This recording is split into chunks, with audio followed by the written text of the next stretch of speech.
This is my time. I'm on the rise. Can't hold me down, I'm too fly. This is my time.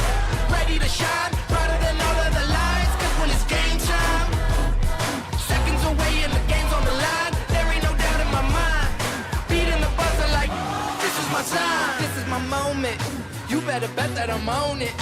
Ready and set, I'ma own it. Blast it to 10, then keep going. There ain't no coasting, I never settle, don't play. Putting the kettle to flame. I go 100 all day. Foot on the pedal, no brakes. 10, 9, paid on my dues. Okay, race fans, it's Thursday night. We're back, APEX This GT3 racing. Welcome to Italy. This week we're traveling to Mugello Circuit, a new addition to iRacing this season. All our drivers have been doing their first race at APEX This tonight at this track. Qualifying just getting underway here. Just to wait for our first few laps to come in from our drivers. This is week 9. 2 races a week. Means we've got 8 races left in this season. Getting down to the final straw, pulling the final straw.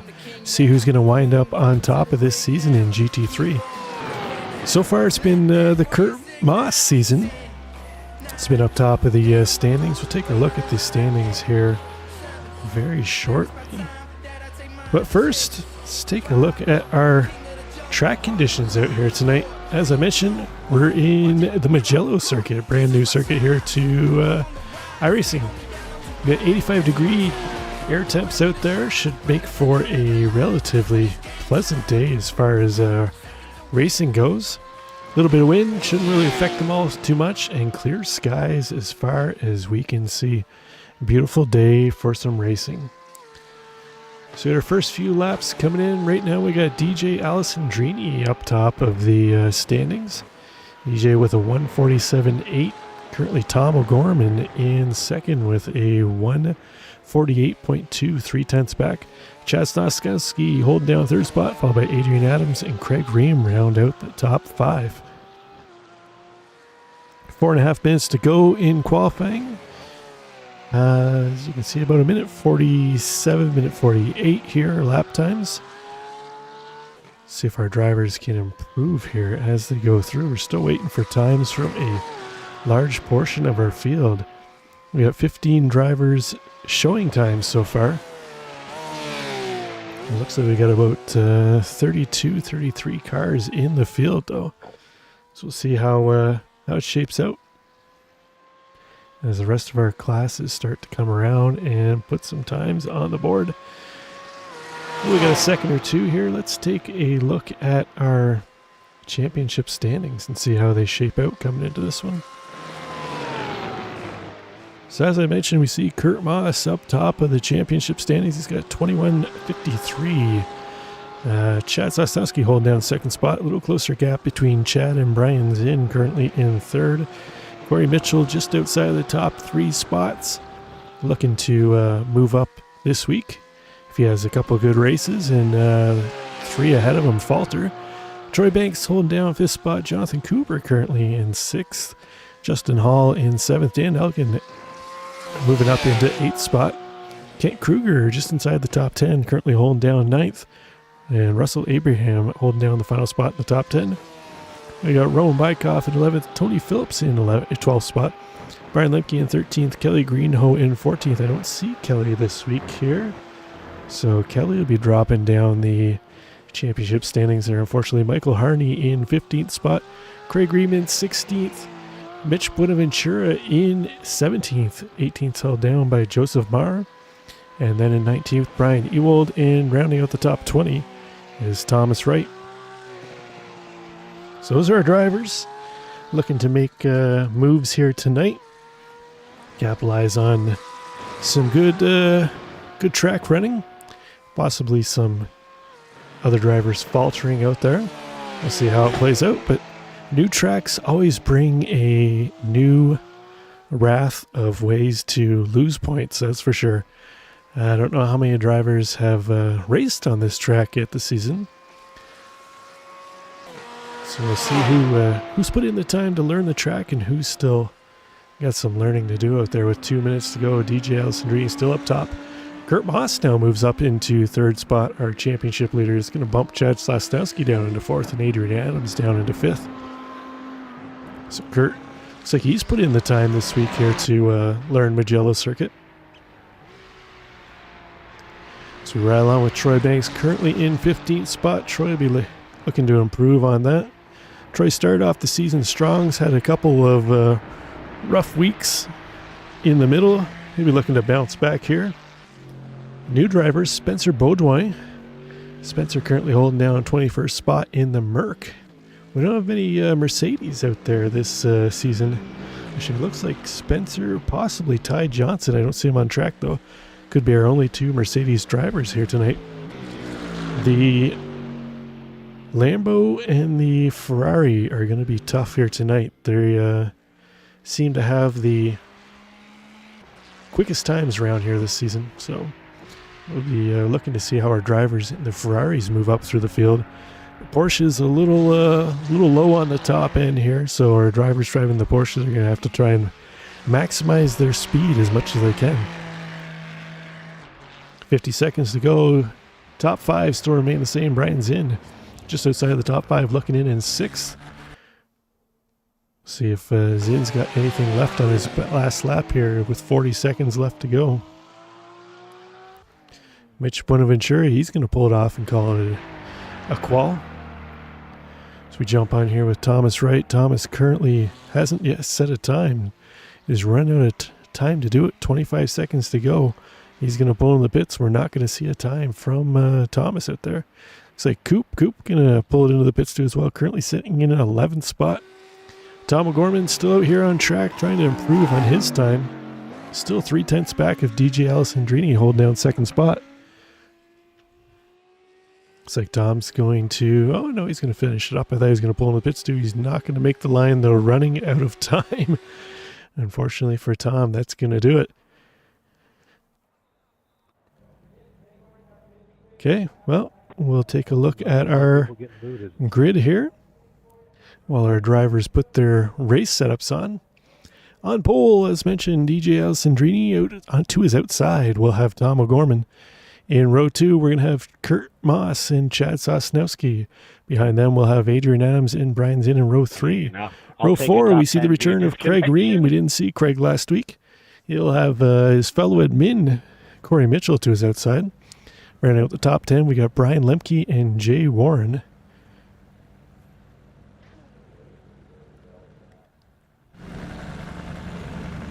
Oops, works if I push the right button here. In row 6, Jonathan Cooper and Tony Phillips in 11th and 12th. In row 7, we'll have Philip Adams and Dan Elgin. In 15th spot, we're going to find Russell Abraham to his outside. Troy Banks in 16th. Behind them, Roman Bykoff and Kent Kruger make up row 19, 17th and 18th. Row 9. And then row 10, we've got Craig Tessiter and Sean Giroux. Then we'll go back to Josh Sepps in 21st, followed by Spencer Baudouin to his outside. Behind that, we got Tyler Nevins and Greg Brockway. And then we've got all our drivers that did not set a time. It'll be starting at the back of the field. We'll just quickly scroll through them. As you didn't want to set a time, you don't get a mention. As usual, 2 20-minute heats. Well, as usual for this season, 2 20-minute heats. Our top 10 drivers will get inverted. P10 will start on the pole for the feature race, also known as heat number 2. P1, the winner, will start 10th.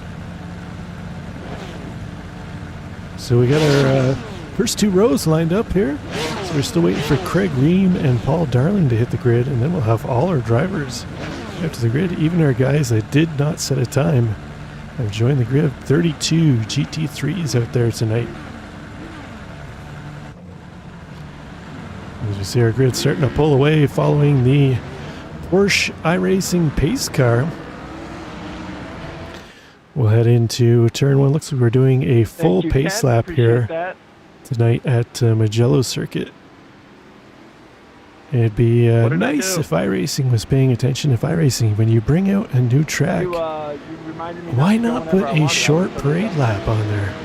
Why do we have to endure these full pace laps under yellow behind the pace car? Automatically runs that every time, so.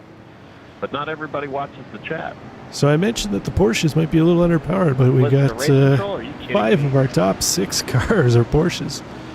We'll see how the Ferraris do. The Ferraris do have the legs on the straights out there tonight, so we'll see if our drivers manage to ease a little more time, cut into their lap times here in the Ferraris. So. Hell yeah, I play the trumpet at community band. Well, he doesn't listen to the podcast.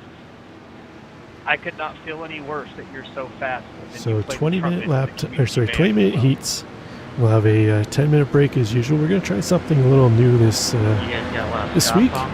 If our drivers remember, if our top 3 remember, if they hop into the APEX This Discord, have a little chat with them, see how their race went, how they're going to prep for race number 2, and kind of cut into the 10-minute break we have there, try and make it nuts. So not so tedious waiting in between the 2 heats. Are you using both the wheel and the pedals tonight, or do you have somebody else doing that?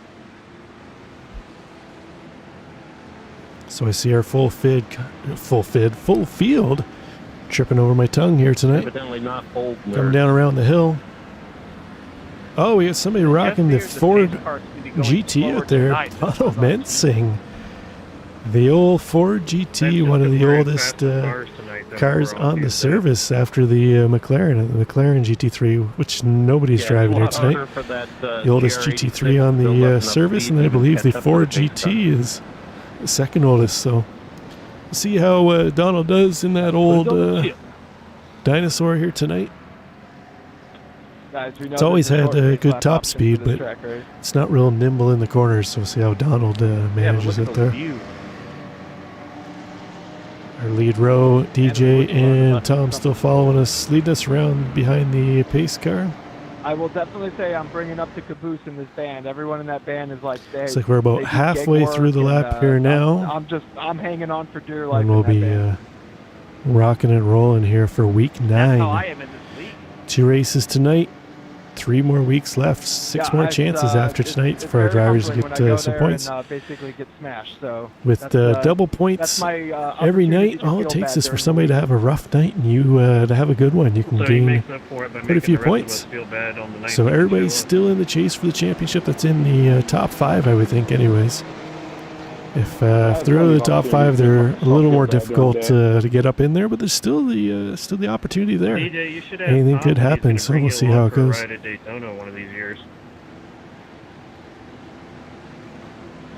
We gotta blow the podcast up, dude. And then we'll be driving into together.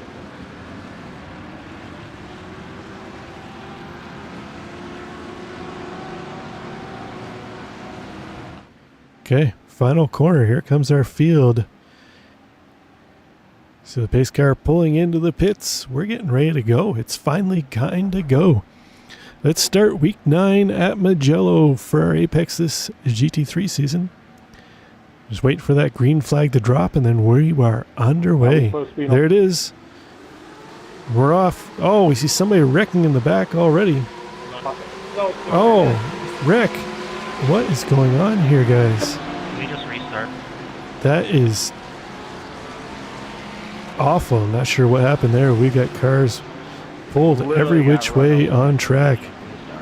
There's really no reason why that was to happen. Somebody was not paying attention, but we're underway. Unfortunately, a few of our drivers are out early on. We'll check on what happened there in a couple minutes once our field gets sorted out. But DJ Alessandrini jumps out to the early lead. He's got Tom O'Gorman behind him. Chad Sosnowski's going to take P3 away from Kurt Moss. Kurt drops down into 4th spot. He's got Brian Zinn behind him. Adrian Adams down a spot into 6th. A little bit of jockeying in our top 5 so far. See Roman Bykov up 7 spots early on into 10th. Looks like Roman was the biggest winner on whatever happened there in turn 1. We'll go back and catch what happened there very shortly as our field gets himself situated here early on. Roman making a move around Jay Warren. That's going to move Roman up into 10th spot. He's got Jonathan Cooper up ahead. Coop looking to the inside. Brian Lemke. Lemke going a little wide. Coop's going to try and stuff it in. Lemke fighting back on the outside. They're going to battle up the hill. Looks like Lemke's going to have the inside lane and switch back for Coop. Coop's going to try and take it. Roman Bykov trying to sneak in there. Roman going to get both of them, it looks like, here heading into the final section. Nice move there by Roman Bykov. Roman trying to make up some big gains here early on. Lemke fighting back on the inside. Roman's going to try and power around the outside. And we got a Porsche of Jay Warren on the inside. Lemke too as well. We're going 3 wide into turn 1. Not sure how well this is going to work out. It's like Lemke and that BMW horsepower is starting to pull away. The BMW just had a little more top end than the Audi and the Porsche. He was able to pull away. Coop fighting back on the inside. Jay Warren again. They're going to head up the hill. Coop's going to take that spot back that he took back earlier last lap. Tight battle going on here between these three early on. Corey Mitchell just ahead of this. Loves seeing that in his rearview mirror. He'd love to see more battling behind him. He can sneak away from this group. So you see our leaders heading down the hill. There's gap opening up now between our top 6. And then we got a pack of about 8 cars there in behind. Check back into this battle here as Roman Bykov still trying to chase down Brian Lemke up ahead. Lemke holding him off so far. Roman closing up on the back of Lemke, trying to use that V10 horsepower. Roman will have to watch it because the Audi is notorious for not liking the curves. You see the back end getting a little loose there as he scraped. It's kind of rubbed a little bit of the curb there. It's going to cost him a little bit of time. Check back in a little further in the pack. Troy Branks currently leading around Craig Tester and Kent Kruger. This is a battle for 15th spot, final spot in the top 15 right now, held down by Troy Banks. I heard that.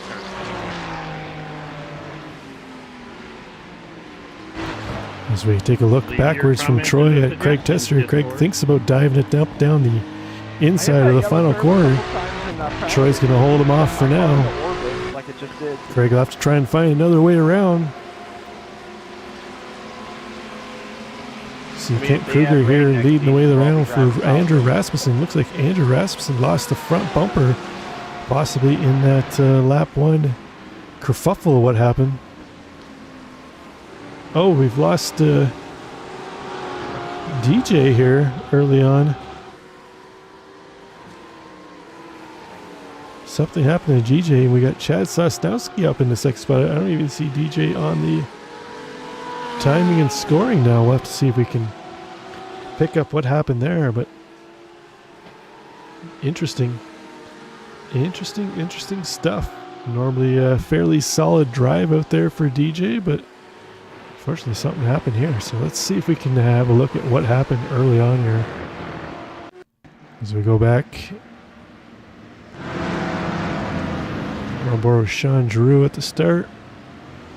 There's the green flag. Oh, Sean gets punted from behind that black and white Mercedes. I'm not sure who that was.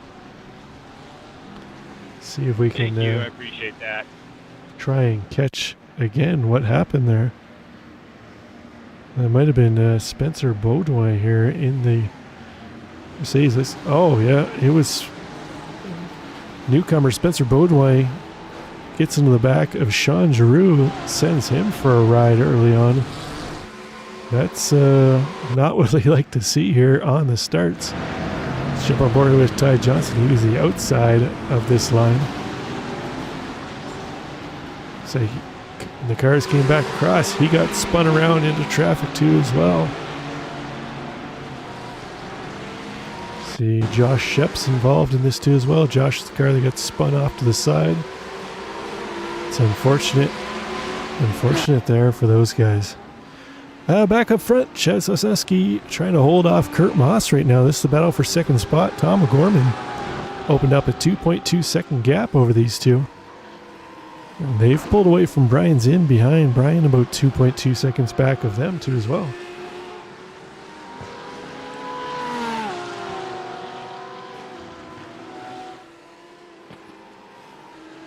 Let's go back here. Looks like Kent Kruger might have had a bit of an issue Here as he was battling Troy Banks and Craig Tester. Oh, Kent takes it a little wide into the kitty litter, and he's going to collect it up, pull back on track. Nice save, rejoin there by Kent. I hope he didn't have the dogs with him this week. They might have been a little scared if they had their head hanging out the window. It looks like we found what happened to DJ Alessandrini. Let's see what happened here to DJ. Just kind of jumps over that first yellow curb, over the second one, unsettles the Porsche, and he's going to put it around into the wall. Let's go, Craig.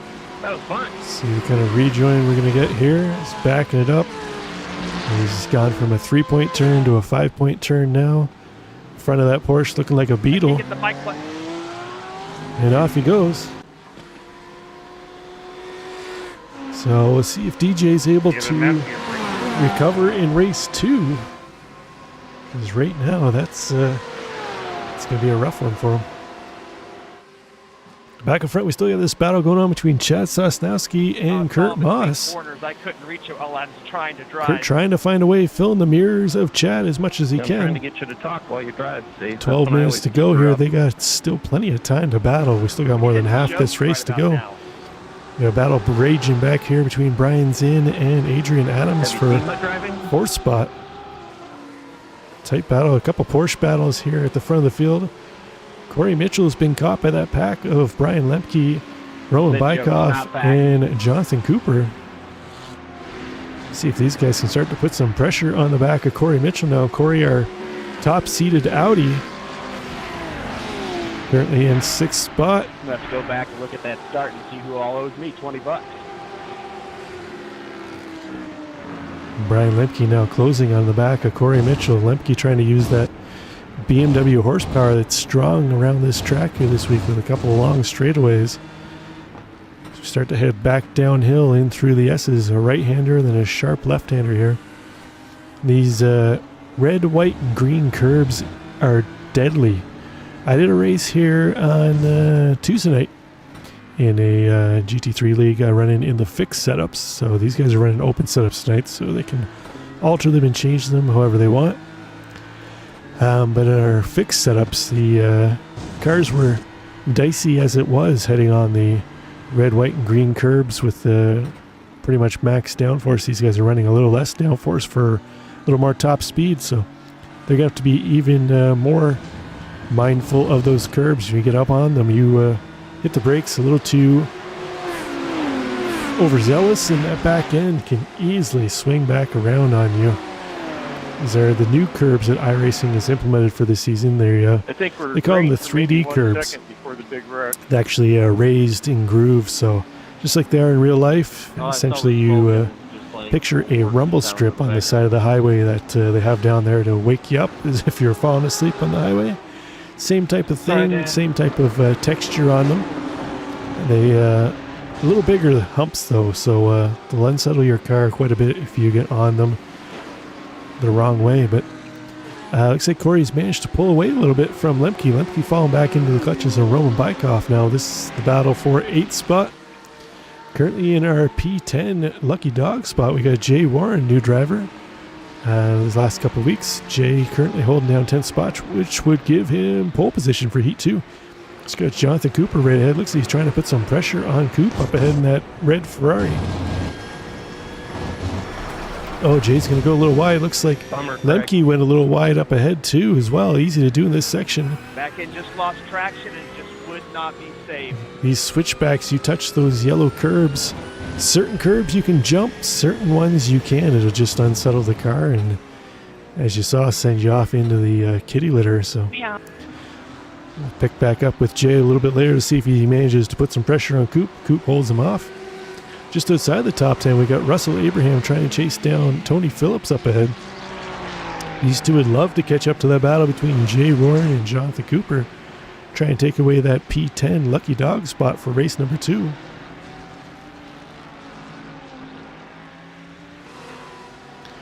Russell currently about 1.8 seconds back of that battle up ahead. As we see Tony Phillips closing in on the back of Jay Warren. Tony's traditional black and yellow paint job on the Ferrari here this week. using that Ferrari horsepower to close in on Jay Warren up ahead. We saw how quickly Tony was able to pull him in once he got that draft. The Ferraris here have a much higher top speed than the Porsches. They can really stretch the legs out on the straight, so we just saw that happen with Tony. Check back in with the big dog. Saw the big dog go off into the kitty litter earlier. He's recovered. Currently trying to chase down Joseph Marr up ahead. Joseph up 12 spots on the day. Nice little run going on right now for Joseph. Currently in 16 spots, trying to chase down Andrew Rasmussen. Andrew out there with no front bumper on the front of that Porsche, but doesn't seem to be affecting him a whole lot. He's up 14 spots on the day so far in heat number 1. Strong showing so far for Andrew. Ty Johnson trying to recover. He was involved in that, I wouldn't even call it lap 1. It was before we got to the start-finish line, so turn 1 incident, I guess. Currently in 19 spot, up 7 spots, and we found DJ Allison Dree. DJ back in 20th spot now after his Porsche became a Beetle. Currently trying to, he'd love to get himself up into P10 for heat number 2. He's got 7 minutes to do it, but about 18 seconds behind that battle, so chances are looking slim for him so far. Craig Ream, another driver we've seen drop way down the field. Craig down 18 spots into P25. Not the return to racing this week that Craig wanted to see. We'll see if he's able to recover that one. Check back up here, this battle for P2 between Sosnowski and Moss. Sosnowski still holding him off. 2/10 separating them. Kurt Moss holding that pressure on the back bumper, just waiting for a bobble from Chad Sosnowski up ahead to try and pounce when it happens. They're starting to pull away from Brian Zinn and Adrian Adams, that battle for 4th spot. Now 3-second gap between the battle for P2 and the battle for P4.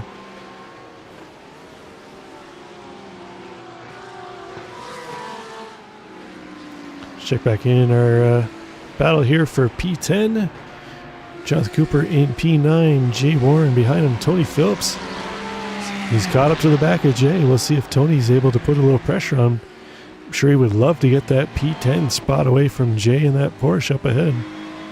He's got 6 minutes to try and do it.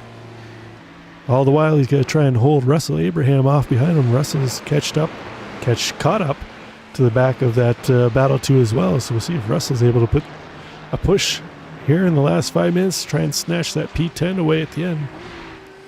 Yeah, Dan Elgin in behind. Dan kind of in limbo here between battles. He's 2.5 seconds back of that fight we just caught up on. He's got Troy Banks another 4.5 seconds back of him. So Dan left in no man's land.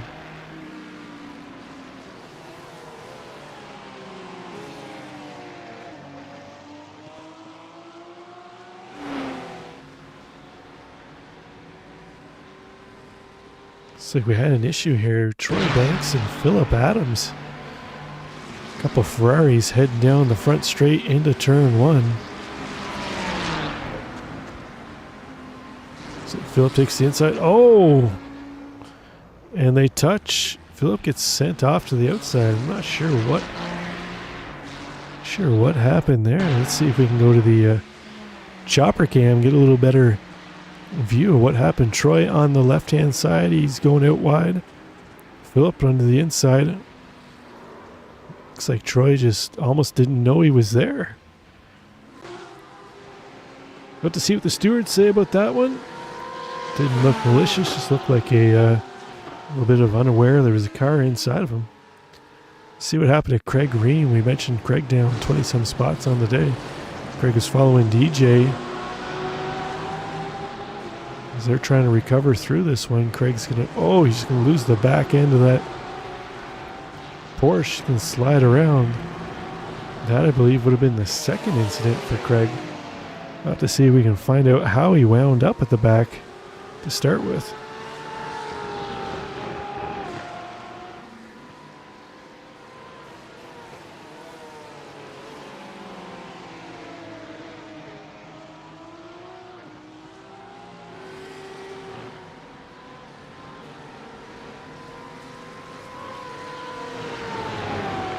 Battle for P2 still raging on. Sosnowski holding Moss off at bay right now. Oh, Moss looks to the inside.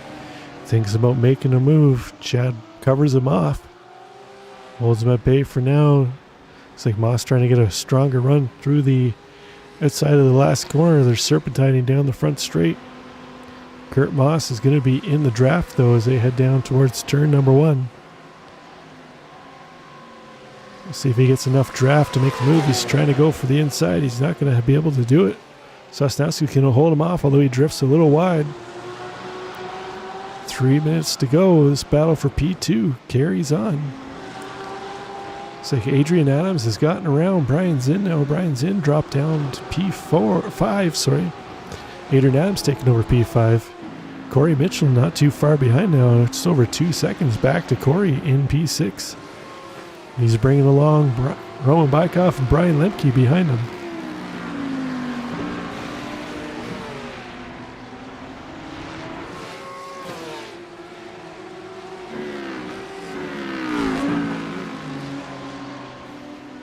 Let's take a look at how Adrian Adams got around Brian Zinn. Adrian pushing out wide, getting the power down as much as he can as they head down the short chute. He has the preferential inside line in the next corner. Zinn wisely backs off, gives up the spot, live to fight another day. It's not worth taking them both out to try and save that spot. Try and get them back a few corners later, regroup, attack again. This battle for P9, 10, and 11 still rages on. Jay Warren really doesn't want to take that spot away from Cooper up ahead. He wants that P1 spot for race number 2, but he's also got to try and hold off Tony Phillips lurking behind him. Interesting battle here. Jay's having to chase out his windshield and defend out of his rearview mirror. It's always a tough thing to do. We'll see how he does so far, carrying on well. Just up ahead of them, Corey Mitchell serpentining down the front straight. He's got Roman Bykoff in tow. You see Barney waving the white flag. This is the final time around for our racers. Corey Mitchell not going to be within striking zone here of Brian Zinn to try and take away P5. But Roman Bykoff behind him might be in striking zone to try and take away P6 from Corey Mitchell. Check back in. Coop still trying to chase down Lemke ahead. He's bringing along Jay Warren and Tony Phillips with him. Meanwhile, up front, Tom Gorman is gone. He's got 5.5 seconds over P2. A battle for P2 between Sosnowski and Moss. This battle is still raging on, although Sosnowski's opened up 1.2 seconds over Kurt Moss through that last couple corners. So Kurt Moss might have had a little bit of an off track. Let's take a look at this. This is going to give us an idea of how that gap opened up. Just kind of loses the back end, has to collect it up. Keeps it on track, but that cost him his chance at P2. See earlier, Tom Gorman coming down the hill through the switchbacks, the short little chute, and into the final corner. This will bring Tom around to take heat number 1. One more corner to go, and up to the start-finish line he goes. That'll do it for Tom Gorman, the winner of heat number 1. Chad Sosnowski's going to hold off Kurt Moss for P2. Kurt Moss is going to bring it home P3. That'll do well for his championship hopes. Adrian Adams will hold off the charge from Zinn at the end. Bring home P4. Ryan Zinn will bring home P5. Corey Mitchell looks like he's going to hold off Roman Bykoff. Jonathan Cooper, Jay Warren, Tony Phillips. Tony wasn't able to close in on Jay. He's going to have to settle for P11. Jay Warren will get us. He'll get his lucky dog spot for heat number 2. He'll take over P1.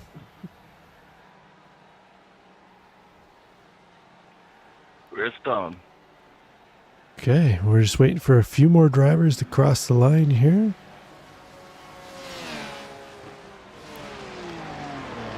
That was the hardest. Greg Ream brings it across. It's like Brian Ewalt, Craig Tester, and Donald Mensing. It'll be our last couple drivers to cross the line. There's Donald bringing the student driver Ford GT. He's got Sean Giroux. Sean, unfortunately, was the victim of that early race well, before race catastrophe. So there's Greg Brockway crossing the Yeah, I line here can't now. get Here the comes right Sean and Donald. And then we'll be able to have a look at our final standings. The freaking wheel went down. So I went out to reset it, and then Okay. it went down again. Let's take a quick look at heat number 1 results.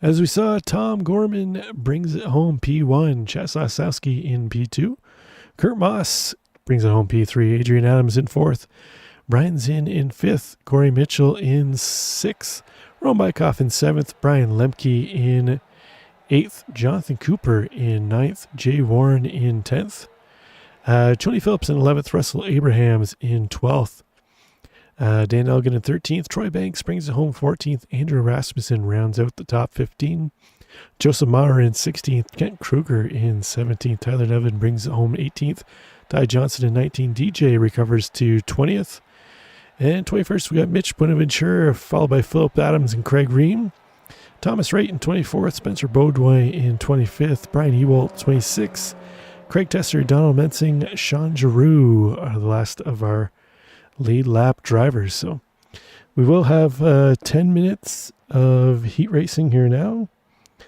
and then we'll get on to, heat racing, 10 minutes of warm up, and then we'll get on to heat number 2.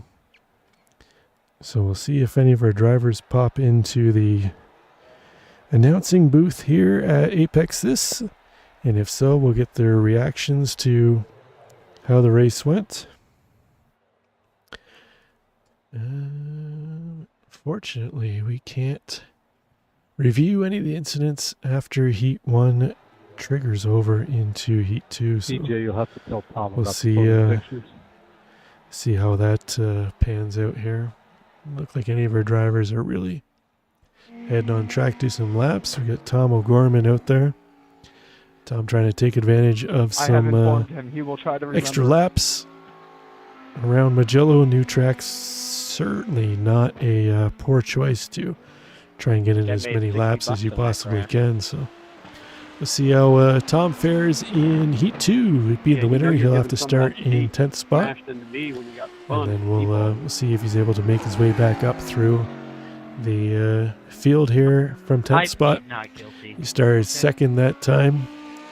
So we'll have a few more drivers try and pass. We've seen it's been kind of hit and miss so far this season, whether our drivers have been able to make their way through the field after winning Heat 1. We've seen some instances where drivers have been able to cut through the field, and then we've seen some other instances where our winners of Heat 1 have really struggled to try and make their way through the field in the second heat, also known as the feature. Don't So forget podium guys. see how that Chat it goes. up with, Kent Rob. Kruger. So we got Kent in the booth. Kent, do you want to chat about your race, or how you feeling?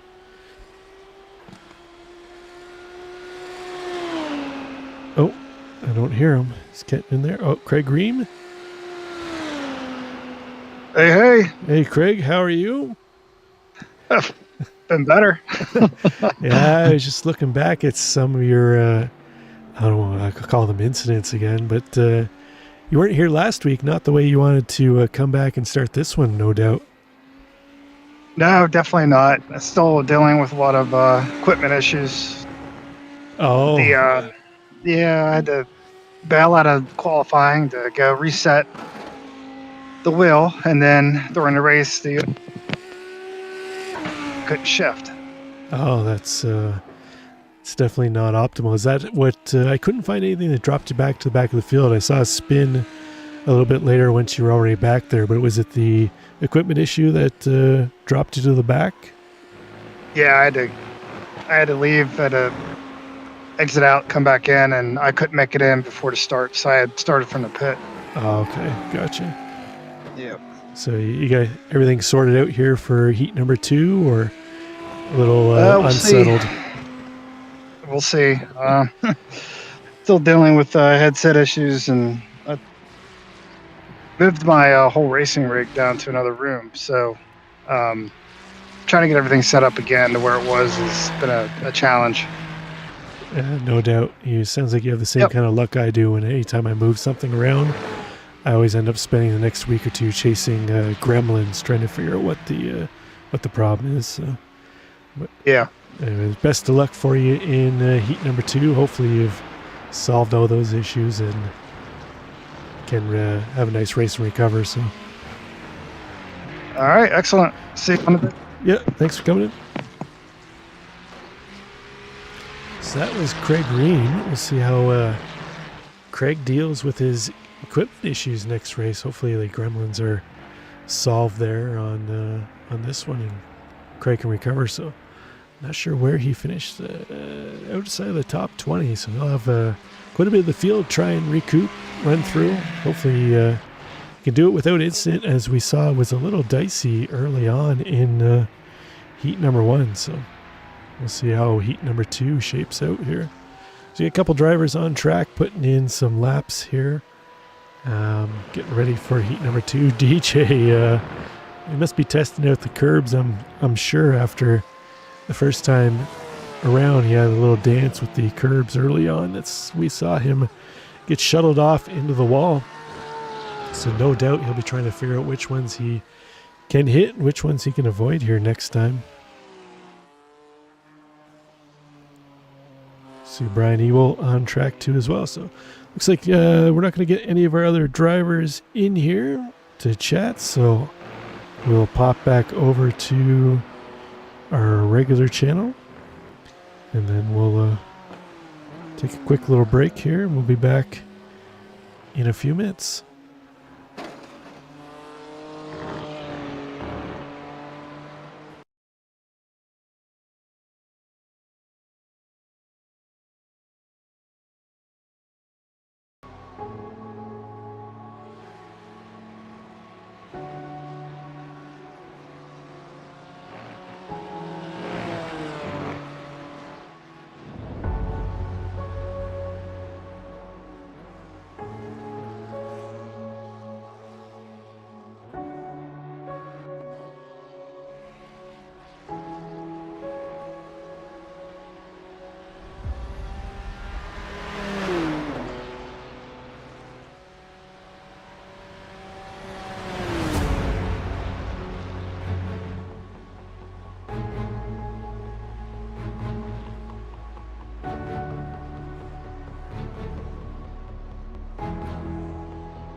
Okay, welcome back.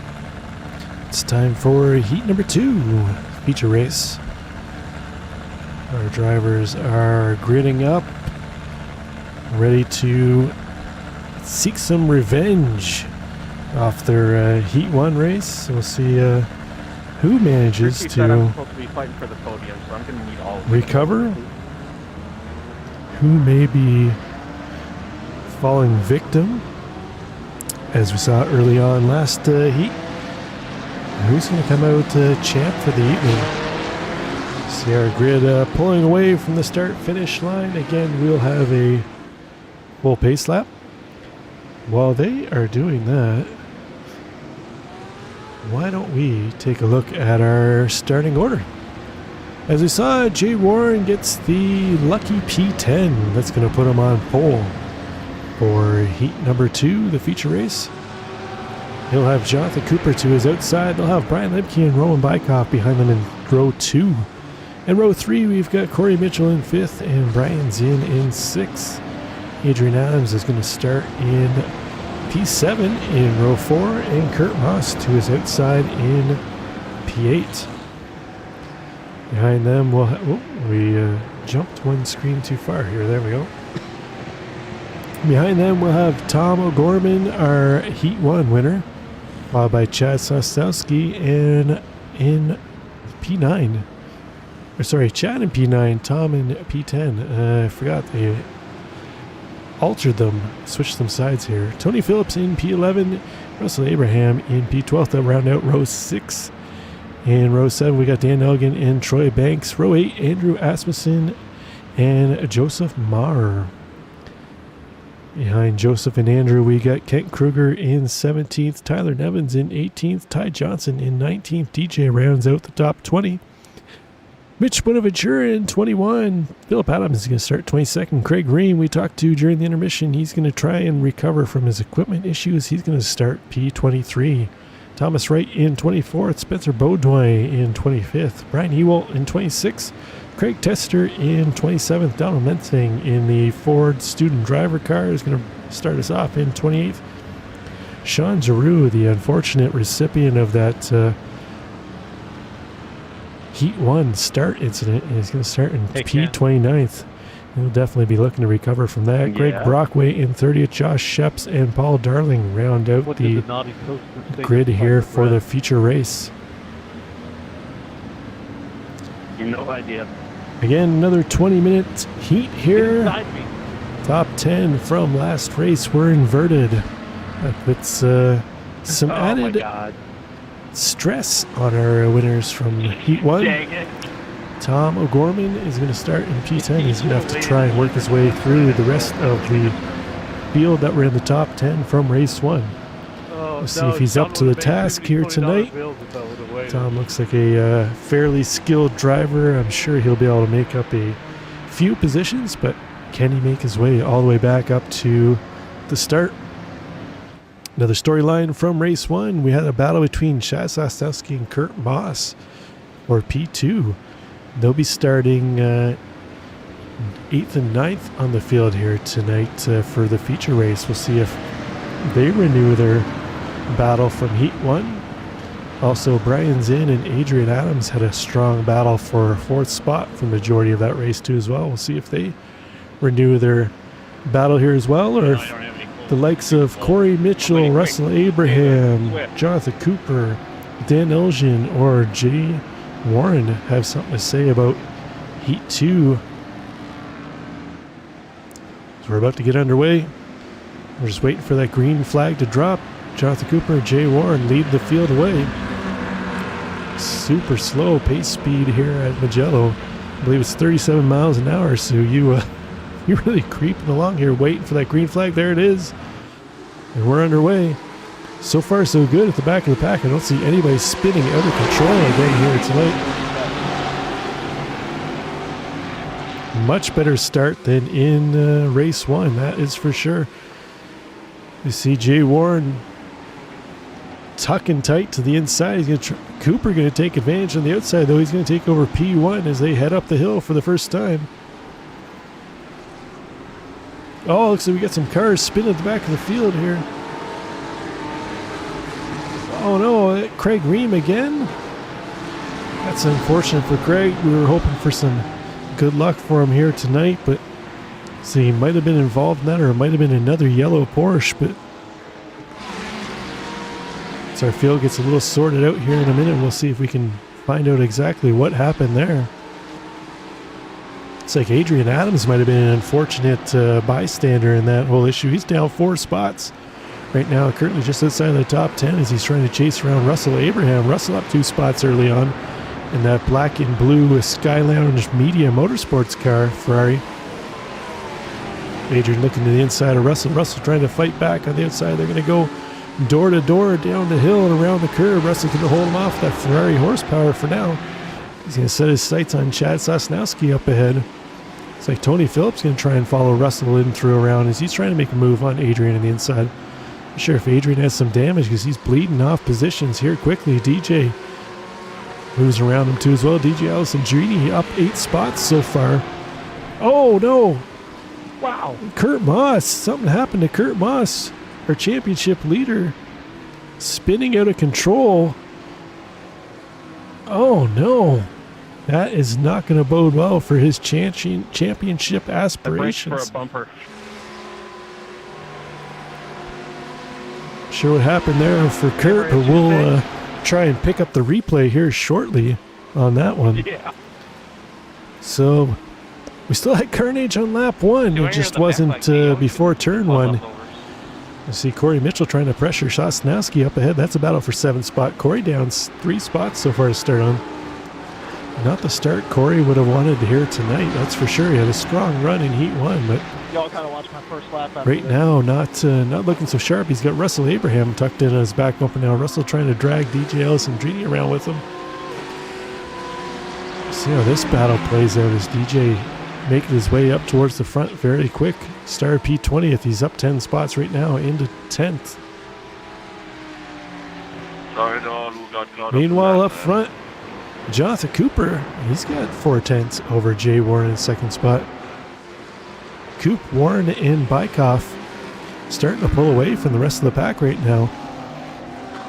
They got 7/10 over Brian Lemke, who's starting to lead this second chase back of Lemke, Zinn, and Tom O'Gorman. We'll see if they're able to work together and chase down that lead pack here. Lemke in the BMW with Zinn and O'Gorman in tow. That Porsche and Lamborghini tucked in behind. Go ahead, Kent. It's like DJ's got around. Russell now sets his sights on Corey Mitchell up ahead. We'll see if Corley just rolls over and gives it to him, or if Corey's going to battle. If I were him, I'd probably just let him by, tuck in behind him, try and pick up some time that way. It looks like Corey's going to do that. Goes to the outside, gives him room. We'll see Corey, no doubt, tuck in behind DJ, try and take some of that draft. Oh, there's Corey on the radio now saying he's going to give it to him. Overall, wise choice. Let's see if we can go back here and try and pick up a little bit of what happened earlier on with Kurt Moss. Let's see here. Championship leader is on the outside of Corey Mitchell. He's trailing Corey Mitchell here as he come up. Oh, looks like he... iRacing, please. Please, iRacing. You've got to fix this. Kurt's going to give Corey Mitchell the slightest tap on the bumper, and for some reason, iRacing thinks that means the trailing car should just lose all rear grip and spin. I've been pointing this out all season because it happens at least once a race, if not multiple times a race. It's the most ridiculous physics reaction they've got in this game. iRacing, if you're out there, fix it. Meanwhile, Corey Mitchell, who survived that, down 2 spots from where he started in P7. He's got Russell Abraham behind him. These two battle.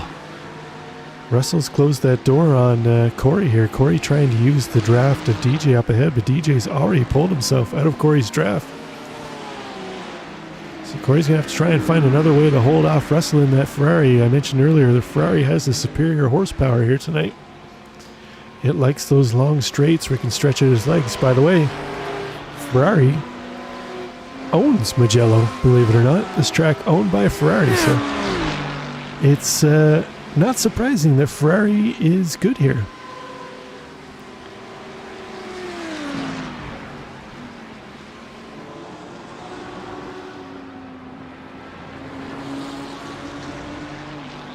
So they're going to battle on. Check back up front is Roman Bykov, still 6/10 off the back of Jay Warren, but Jay Warren's close back in on the back of Jonathan Cooper. Jay now down to 3/10 back of Coop up ahead. Coop still leading the way though. Coop, I should mention here, I've totally forgot all about it so far. We haven't talked about any of our sponsors. Let's take a moment to do that. We'll start off with Jonathan Cooper as he's leading here. Jonathan Cooper, J. Cooper Electrical Contracting. You got questions, electrical questions, Jonathan will help you out. You want Jonathan to give you a hand with something? Hit him up. You'll find his information in the description below. Full Speed Sim Coaching. If you find yourself at the back of the pack here tonight and you think, damn, I wonder what it'd take to get me up to the front of the pack, contact Full Speed Sim Coaching. They'll get you up there. You'll find their contact information in the description below. And lastly, Apex Sim Racing. Again, you're thinking, these pedals just aren't doing it for me. Maybe you're struggling like Craig Ream, who we talked to earlier, having equipment issues, and you need to bounce some ideas off somebody. Hit up the guys at Apex Sim Racing. Also use the link below, and you'll get the Apex this discount at Apex Sim Racing. As we see John Cooper leading the way here still in his red Ferrari. What other color would you buy a Ferrari in than red? Black maybe? I think those are about the only two colors they ever really sell them in. Roman Bykov closing down that gap now. Oh, we see Roman hit the curb, so he's going to go off into the kitty litter. See, he keeps it off the wall. Here comes Lemke, Sosnowski, and Alessandrini. Lemke takes the grass. Little BMW rally heritage there to get around Roman Bykov. Nice rejoin. That's how you do it. Thank you, iRacing, for giving us the no more ice racing grass. Otherwise, Brian Lemke wouldn't have been able to do that in seasons past. But that has allowed Chad Sosnowski to close up on the back of him now. They're going to battle for P3. It's final step on the podium spot now. They're about 4 seconds back of our leader. Oh, DJ Alessandrini putting some pressure on the back of Sosnowski there. Looks like Roman trying to fight back. He's going to try and put some pressure on DJ. Silver Bullet looking to put a bullet into the back bumper of DJ Alessandrini up ahead.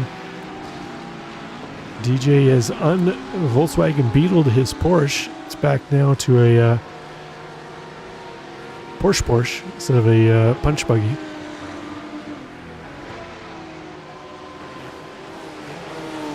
It's like Lemke's managed to stabilize that gap now between he and Sosnowski after having to make the rally heritage pass on Roman Bykov moments ago.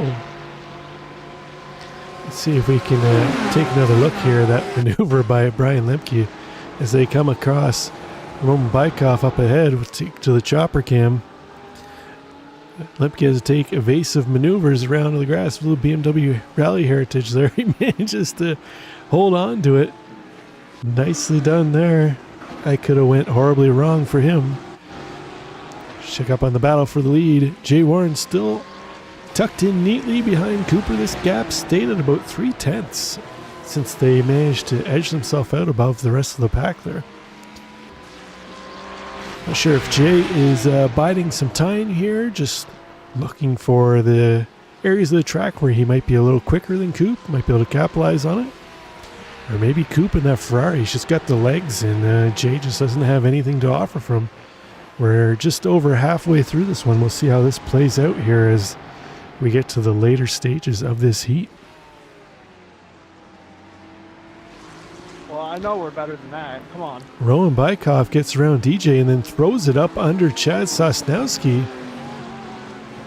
Oh, and then immediately throws it off into the kitty litter. So we heard something from DJ on the radio. Let's see if maybe that pass by Roman wasn't so copacetic or something happened to DJ. Let's take a look here. DJ trying to make a move around the outside of Sosnowski. Oh, looks like they touch. DJ's going to go off into the dirt a little bit. That's where Roman takes advantage of it. Let's go to the chopper cam on this one. Sosnowski holding the inside. DJ trying to not maximize the... Oh, looks like Chad just got up on the curb, got a little squirrely, and they touched. Not much you can do about that. They're going to carry on. Looks like these three will quickly renew their battle here shortly as the three of them close right back up again.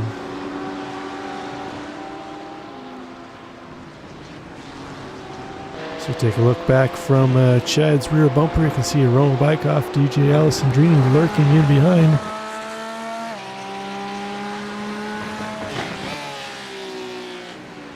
Eight minutes to go in this one. 8 minutes to go. Check back in a little farther in the field and see if Corey Mitchell... Oh, I was just going to say, see if Corey is still holding off Russell Abraham, and Russell Abraham has gotten around Corey Mitchell. See if we can take a look at what happened there. If I can get my mouse to cooperate with me. We'll catch back up on that one in a few short minutes, I guess. But now Russell Abraham up into 7th spot. That's going to drop Corey down to 8th. Here we go. Here's the move by Russ getting in around Corey. See Corey up ahead battling with DJ. Oh. Not sure if they touched. Let's see here. There might have been a little something there before. Let's take a look here. As DJ's come back on track. Corey should be coming up behind him. There they are. They're going to battle into this corner here. Oh, Corey just loses the back end trying to fight DJ. And that's what gives Russell the opportunity to get by.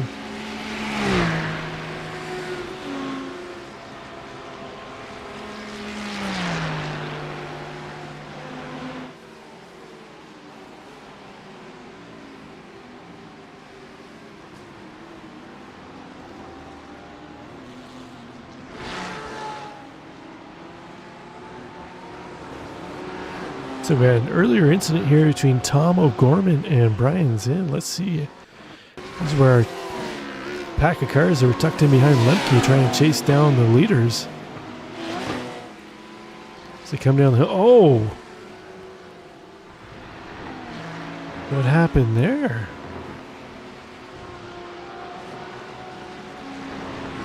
Let's see if we can go to our chopper cam to see O'Gorman in the pink Lambo tucked behind as they head down the hill. Like, oh, looks like Tom tried to throw it up inside. There wasn't quite enough room there. Sends in off into the kitty litter. Unfortunate there. Maneuver not what you like to see as far as a battle. Up front though, Coop and Warren still leading the way. They got 4 seconds over P3, which is currently Lemke. He's trying to hold off Chad Sosnowski in P4. He's now got DJ Alessandrini breathing down his tailpipe. So jump on board here with DJ as he can clearly see Sosnowski and Lemke up ahead of him. Lemke's going to go wide into the final corner. Looks like Sosnowski thinks about making a move on the inside. They're going to power down around the outside. This will be where the BMW will really be able to stretch its legs out. Brian should be able to hold off those 2 Porsches in behind, unless they've really got their arrow trimmed out. And you can see Sosnowski not really able to make the gains needed to try and make a move into P1. Might be able to hold him off for now. Corey Mitchell can give up the spot. Tom Gorman's going to go wide. Corey's going to fight back on the inside to regain P8. So Corey's going to let Tom go around the inside though, realizing that Tom's probably got a little more pace than him. Try and tuck into his back bumper and see if they can team up to try and chase down Russell Abraham. And Russell currently closing in on Roman Bykov. Now only 2.5 seconds ahead up to Roman Bykov. You see that battle for P3 raging on just ahead of Bykov. The three of them come down the hill. Looks like DJ's going to try and make a move around the inside. Sosnowski. Chad's going to give that up. He's going to move DJ up into P4. Next up, Brian Lemke. See if DJ is able to make a move quickly around Lemke. He's looking left, looking right, trying to fill the mirrors of Lemke. Trying to rattle him any which way he can. Lemke wanting to make that wide BMW wider than it already is here with just under 4 minutes to go. Oh, Lemke's going to drift wide. Alessandrini looking to the inside. Lemke with that BMW power getting back on the outside as they head down through the S's. And BMW power pulling Lemke back ahead as they're going to head down into the final corner again here. We've saw Lemke drift a little wide there last time too, holding a tighter line this time. We'll see if Alessandrini is running a little less downforce setup than Sosnowski was, if he's able to maximize the draft down the front straight and possibly make a move into turn one. So far, Lemke holding those two Porsches at bay. Our battle here for P3. Alessandrini showing the front bumper, but he's nowhere near close enough to make a move. Lemke's going to hold them off for another lap into turn one. We got Kent Kruger and Philip Adams battling back here. This is for 14th and 15th spot. Real tight battle here between these two. Philip, one of our newer drivers this season. Philip trying to put some pressure on Kent, the big dog, our head admin.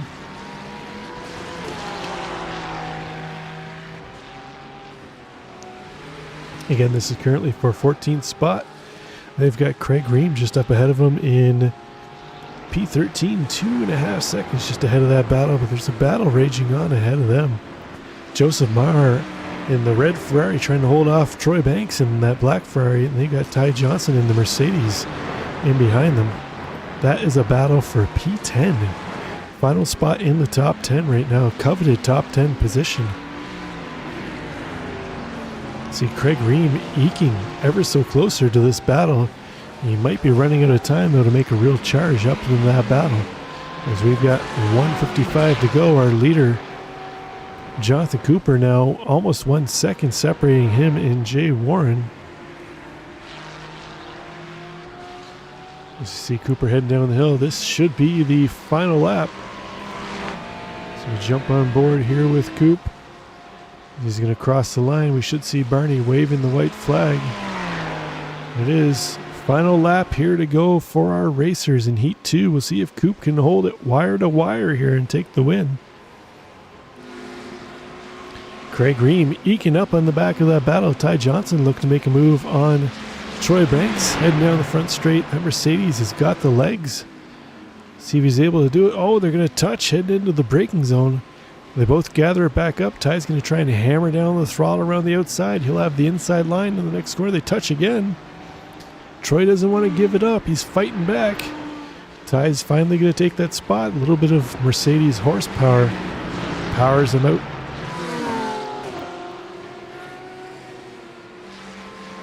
DJ's gotten around Lemke now. Lemke trying to do... Oh! Hold off Sosnowski. Sosnowski makes a move to the inside. Lemke trying to use that BMW power around the outside. He'll have the inside line. Sosnowski trying to give him the cutback. Unsuccessful. They'll have to gather it up and try and make another run. So they head up the hill into a heavy braking section. Right-hander, then a quick left-hander here. See if either one of them get loose over these curbs. Real tight battle here. With a couple more opportunities for Sosnowski to make a move. Lemke fighting him back. So far, so good for Brian Lemke holding on to P3. Our leader, Jonathan Cooper, though, only one more corner to go, and he'll be our Heat 2 feature winner. You see Jonathan Cooper around the final corner and across the line. Jonathan Cooper will be our feature winner. Brian, Jay Warren's going to bring it home, P2. DJ Alessandrini will bring it home third. Good race, Jake. Brian Lemke in fourth. Chad Sosnowski in fifth. Just not quite enough time for Chad to try and make a move. Roman holds off Tom Gorman for 7th. Russell Abraham holds off Corey Mitchell for 8th spot. 10th spot.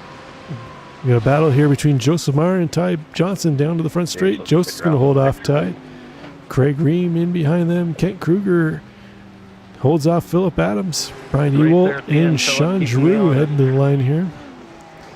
Nice run by Sean, up 10 spots, 19th spot so far. Spencer Baudouin and Craig Tester racing to the line. Bumper, Sorry, Craig. Craig sends Spencer Baudouin flying.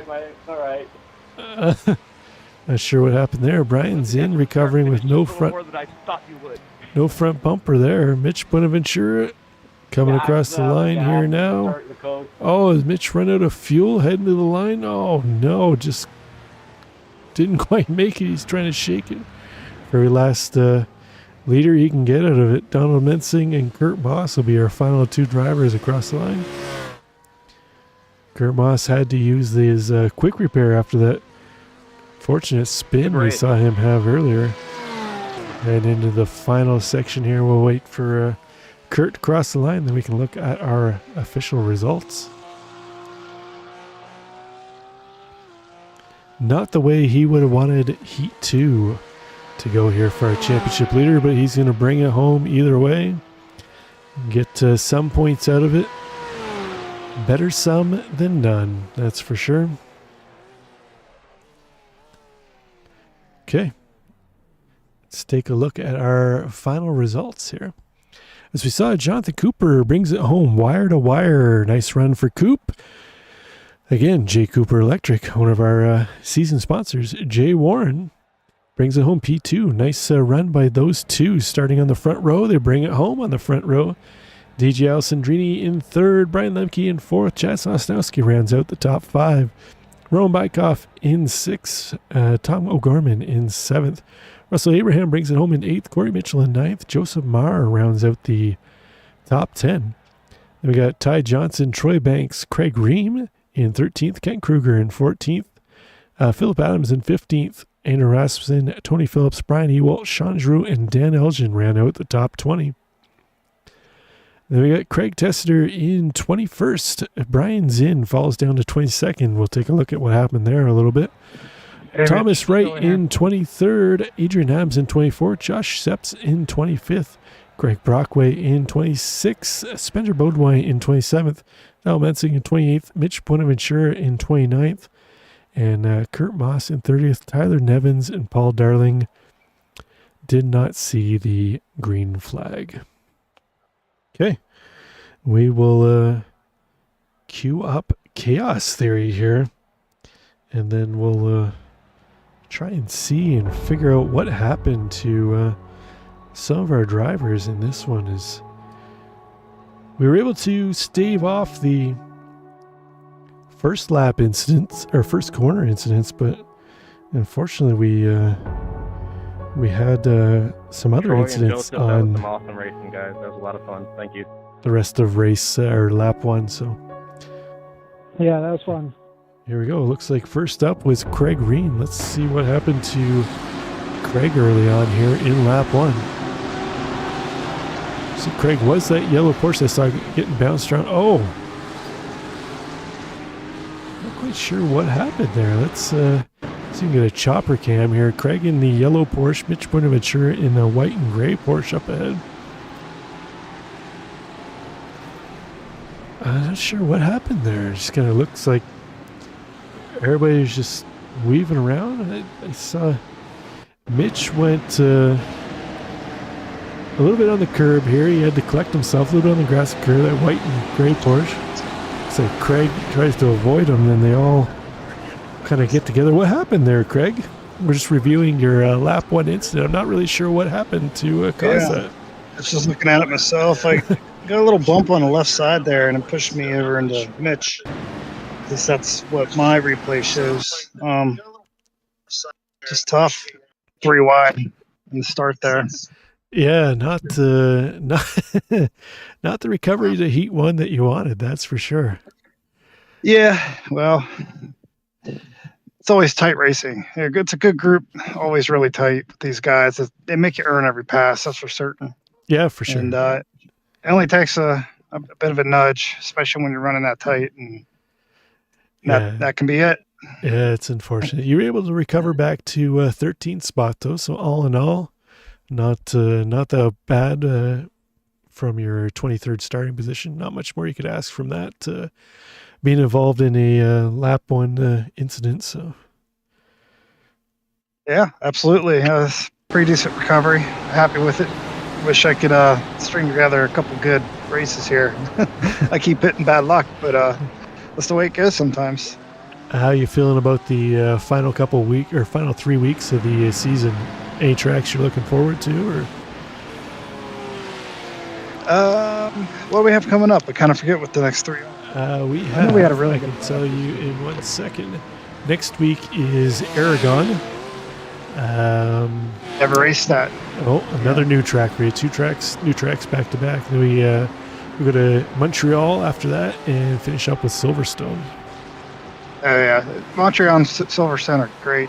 Silverstone's going to be a great finish to the season.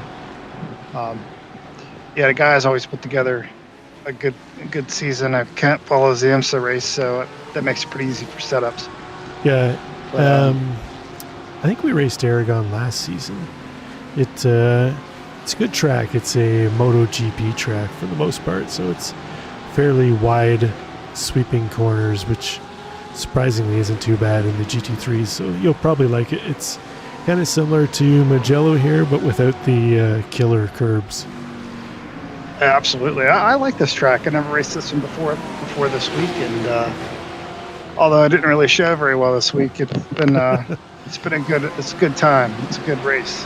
Yeah, I was saying earlier on the stream, I raced here Tuesday night in another series I was doing, and we were running the fixed setup. So even in the fixed setups with the high downforce, it was dicey on those red, white, and green curbs. So I was mentioning that you guys are really gonna have to try and stay off those the best you can, because they like to throw you sideways into a corner very easy. So.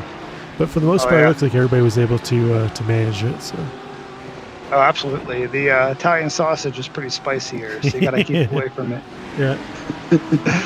But yeah, unfortunately, I think it took Tyler out after we had all that contact, which sucks. I hate when I end up spinning guys out like that. But, Yeah, well. it looked to me like a bit of a net code when I was just reviewing it here. So, all in all, probably not a whole lot you could have did there. I wouldn't beat myself up too much about that one.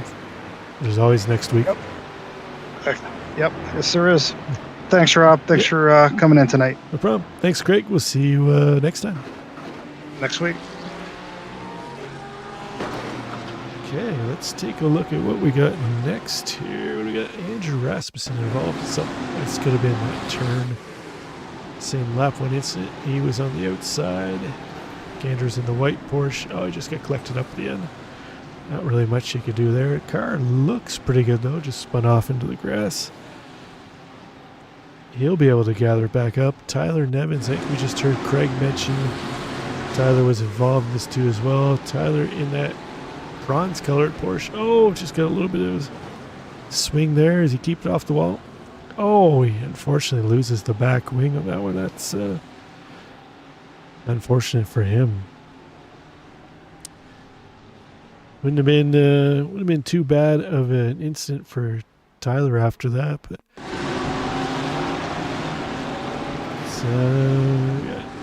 it's all that same entrance. Let's take another look here at the Kurt Moss incident as he was chasing Corey Mitchell, and he gets iRacing'd. Just the slightest little tap on a rear bumper, and away you go. Unfortunately, I'm not sure who that blue Porsche was that collected up. Could have been Adrian Adams. Was another one of our top finishers from Heat 1. You can see that Porsche just crab walking now.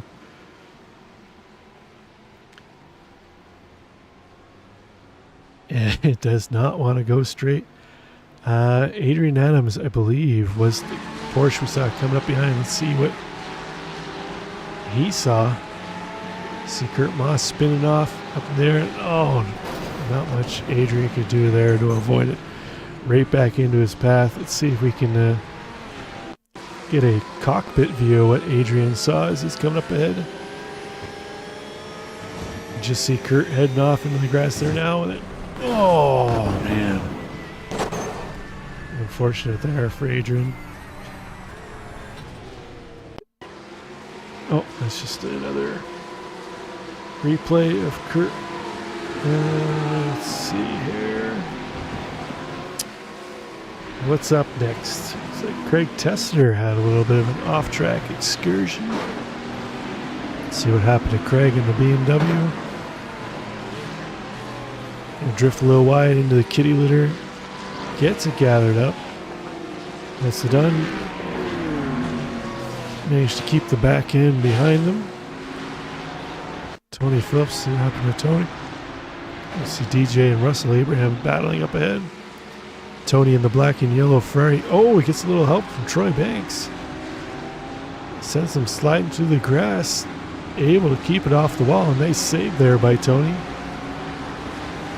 See if we can a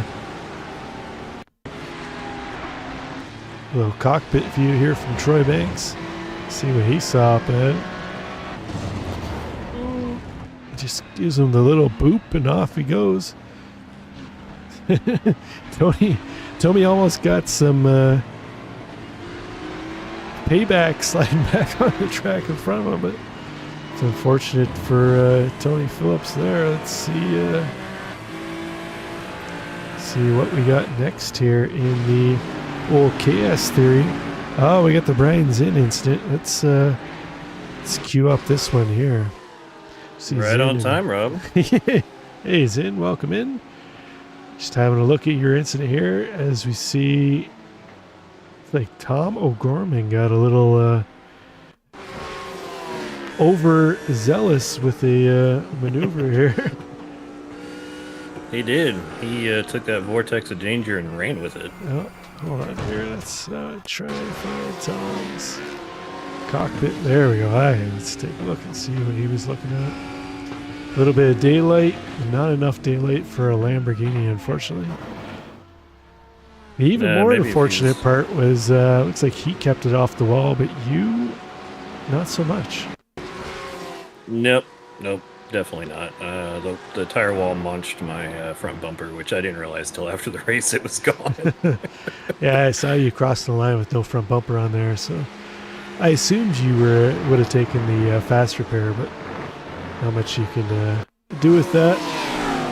Well, I don't have the iRacing spotter on, so I didn't get the little message saying that there was aero damage, and crew chief isn't updated to have that capability yet. So you need to map the iRacing spotter, even if you turn the volume off for him and just have the text and put him on low chattiness, but map a button. So when something happens, you just push the button and he'll tell you whether you have damage or not. It'll pop up on the screen. I do need to do that. It's a godsend. It's better than the actual crew chief if you're using him. Highly recommend it. I've used it so many times. Because a lot of times you get a 0x and you're not sure if you got any damage or not. You just tap that button and he comes on and tells you whether you got any damage or not. Yeah, I'm definitely going to do that. But not every day you can say you get wiped out by a real life race car driver. True. That's true. He did manage to recover to 7th though. So yeah, it's a good recovery drive from him. Dude's fast. Just unbelievable. Him and DJ are insane. Yeah. That translates well. See what happens. Spencer Beaudoin, our other Merc driver, he just gets a little loose there. Ty Johnson, a little bit of an off-track incident. Your race one was pretty good, Zinn. You had a good battle for the most part with Adrian Adams. Looks like he got around you there at the end. But for the most part, you guys had a good battle going on. Yeah, it was a lot of fun. The Porsche going through the uphill double right-hander legs to the side. I just had a small bobble, and that was the difference. So, but yeah, I don't know how Chad and Kurt were getting the pace out of the Porsche. I just couldn't find it tonight. So kudos to those guys. Yeah, it's a not a Porsche friendly track. I was telling Craig Ream earlier, I ran Tuesday night here in my other league. We run the fixed setups, and the Porsche was it was okay. It didn't have the straight line speed the Ferraris did. The Ferraris would just walk away from me. But even with the high downforce of the fixed setups, it could be tricky. You get on those red and white curbs, and a couple of corners there, you're breaking into the corner, and it just wants to switch the back end around on you. You got to try and gather it up, especially in turn one, and then that other right-hand sweeper before you head down towards the S's to head to the line. It's real dicey, but looked like for the most part everybody was able to keep their cars under them. A few spins here and there, but overall, I mean, you mean to tell me that Ferraris are strong at a track owned by Ferrari? Go figure, right? Go figure. I think there's some collusion there.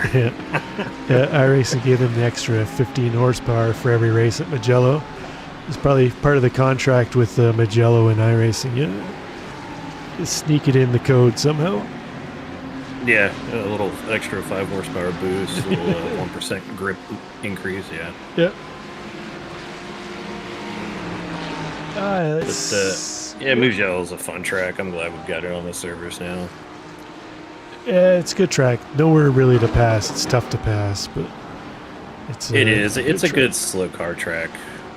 Sunday, I think, is just going to be a train and not a lot of passing, so it'll be interesting. I actually, believe it or not, I had a race on. There's another league. I was doing work at my desk this afternoon. I had YouTube going, and there was a Euro league that was running GTPs at Mugello, and there was actually quite a bit of passing. It was a pro and pro-am league with high rating guys, and there was actually quite a bit of passing. I was surprised in the GTPs because I thought the same thing with the GTPs. It was just going to be a draft train and everybody move around. But with the added downforce, they're able to maneuver in around some of the corners where GT3s and the GR86s need to lift and coast and brake, where they have the ability to dive in and make a move. So I actually think the GTPs might be a pretty good show on Sunday. I guess we'll find out in a few days. Yep, for sure. Yeah, looks like we missed Roman munching on some Italian sausage back there and coming out. Yeah, kind of okay at the end of it. Well, it's actually going. Hold on here. I will. I think that might have been too where DJ and Chad were having a battle, and DJ was kind of getting radio about it. There was a whole set of circumstances here that I quickly reviewed during the race, but I'm going to go back and look at here now. So it all kicks off here with Roman hitting the curb. He's going to hit the curb, go off into the dirt, a little scrape of the wall, rub it up. But then we have Brian Lemke and Chad Sosnowski, DJ coming around. Brian's going to throw the BMW Rally Heritage on to get around him. They carry on, but then shortly after that, there is a battle here between DJ and Chad Sosnowski, which, if I can find that, should be right here. As they battle heading down into that fast right-hand sweeper, Chad's going to get a little bit too much curb, pushes them out into DJ and off into the kitty litters where DJ goes. That's where you heard DJ on the radio. Just a racing incident, nothing really to cry about. But then Corey, shortly after. Oh no! We see Corey thinking he's going to be able to take advantage of what's going on here. His eyes get... And he gets iRacing. Corey's eyes get huge at this point, seeing DJ off in the kitty litter. Thinks I'm going to send it up the inside, and whoa, Audi doing Audi things on him. And there goes the spot. Yep. But he was able to keep it. So that was that whole set of sequences there. It was a comical set of 3 or 4 corners for about 5 different drivers, but yeah, it's iRacing's version of Lemony Snicket's A Series of Unfortunate Events. Pretty much, yeah. So Happened Who to knew? It all started by Roman eating some yellow Italian sauce over there. Yeah. Yeah, well, it's typical of iRacing, though. The guy that sets all the events off in motion is generally the guy that gets away unscathed. And Oh, that's 100%. pretty much what happened with 100%. Roman. Yeah. It's just like, throw the firecracker in the room and walk away. Yeah, more or less. Let's see what happened to your buddy Donald here in the student driver car. Don had issues because he was in a Ford, and I tried talking him out of it before he joined, but he was not going to be dissuaded. So he's made that coffin before the race even started. And Well, his Ford GT Student Driver Edition definitely looking like the Student Driver Edition out there, rearranging the tire wall. So yeah. Who'd have thought that the oldest car in the grid by a decade would have the worst handling? it's quick in a straight line, though. Oh, he blew by me like I was standing still, but that might have been because I had aero damage too. But yeah, it was great on that front straightaway, but nowhere else. Yeah, Ford's always been good in a straight line. See Thomas Wright eating some sausage too as well, and collects it off the wall. Brian Ewald trying to race up behind Kent Kruger and Philip Adams. Is he going to eat Phillip some was curb? around. Oh no, they touch. Yep. Philip keeps going. Brian takes the worst of that. Tony Phillips having to avoid. It could have been way worse. Could have been way worse, especially with all those cars arriving very quickly on scene. No doubt. So, good it's- good heads up driving by those guys. It's Thomas just getting back on track. Looks like Kurt Moss had another incident here. A rough heat 2 for Kurt. I looked It's at the only before. saving grace for me in the championship was Kurt struggled too. Yeah, he had a good race 1, but race 2 did not go his way. He got iRacing as well, where the stupid iRacing physics of you tap the rear bumper of the car in front of you and it decides that, oh no, you've lost every pound-foot of force, downforce you had in the car, and you must spin and go off into the wall.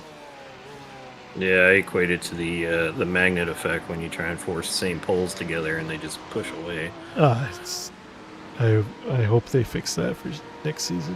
That whole effect cost us in the Spa 24-hour race last year on lap 1. I was going through like the right-left sequence at the end of the Kemmel Straight and got like tapped the back end of a car in front of me square with it, like fully flush, and it just sent me around. I was like, are you kidding me? Yeah. Yeah, it's Porsche doing Porsche things in that corner.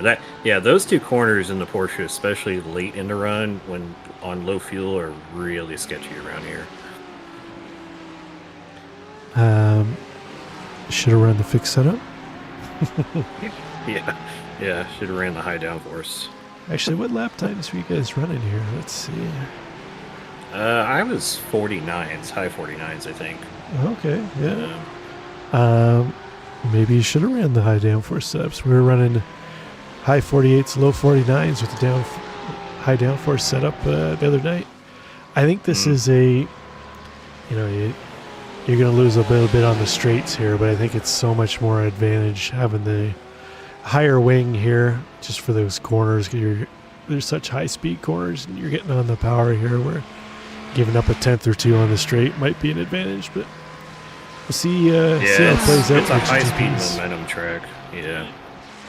See who takes the gamble. I don't even know what kind of setups they've put on the IMSA cars this week from the setup shops, if they went high downforce or what they've done. But the races that I've seen, I haven't done any races, but I've watched some folks do it, and Acura's been strong around here, which you'd expect with that pointy front end of it. But I haven't looked at like what VRS or Craig's or anybody is running for downforce package on those cars. Yeah, well, Acura's been the GTP to have all season, so we'll see how that goes. Yeah. Things that I don't expect much to change from there, but that does it from Chaos Theory. We've went through all the incidents here. I was happy I could be a guest commentator on Chaos Theory, filling in for old Tyler PR. Yeah, I've lost everybody. They're all out doing the work thing. Yeah. I suppose I Yeah. can't really hate on them for trying to make some money, but How Anyways. dare they be adults? yeah. Thanks for dropping in. I'm gonna shut down shop, and we'll do Raw again next week. Yeah, I'll see you on track on Sunday, Rob. Yeah, I think I should be there. I think. All right. We'll see. if not, Talk to you later. Good, Yep. good race, Brian. later, everybody.